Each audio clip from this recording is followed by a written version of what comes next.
So it says someone who is 6 feet tall is walking away from a lamppost at a rate of 4 feet per minute. So here's a lamppost. Here's our person. Kind of our situation here.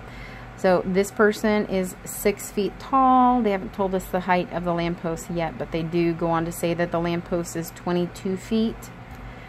Person casts a shadow on the ground in front of them. So there's our shadow. How fast is the length of the shadow growing? So we are talking about this distance here.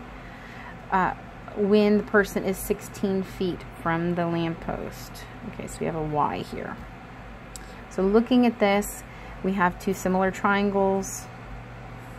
We have Y plus X here and 22. And then we have a smaller triangle situation. We have X and we have 6. Okay, so we can kind of compare these pieces. Looking at, there's many ways to compare them, but we'll look at 22 over 6 equals Y plus X over X. When you cross multiply, you get 22x equals 6y plus 6x. Okay, taking the derivative of this, and actually I'm going to stop. Let's actually get the x's together, right? 22x minus 6x, what is that, 16x equals 6y. And now I'm going to take a derivative with regards to time.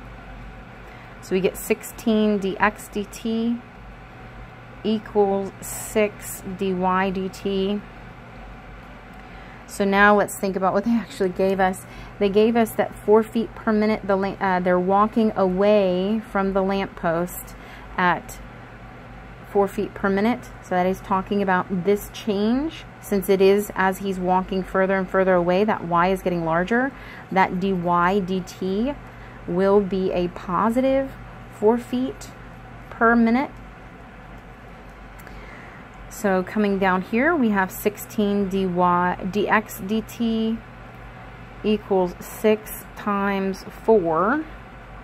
16 dx dt equals 24. Sorry.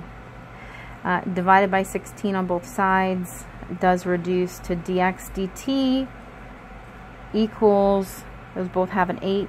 So what is that? 3/2. Now, to clarify, to make sure we have this issue in class, so it said, how fast is the length of the shadow? Is dx dt measuring the length of the shadow? Yes, it is. Had they been asking for the rate at which the tip of the shadow was moving, then we would have to take dx dt, or we'd have to take the derivative of this whole side. We want to know how this total side is changing. But their way they have phrased it, the length of the shadow, that is just dx dt. We do need to make sure and have units on this, which is feet per minute. It's kind of hard to multitask here.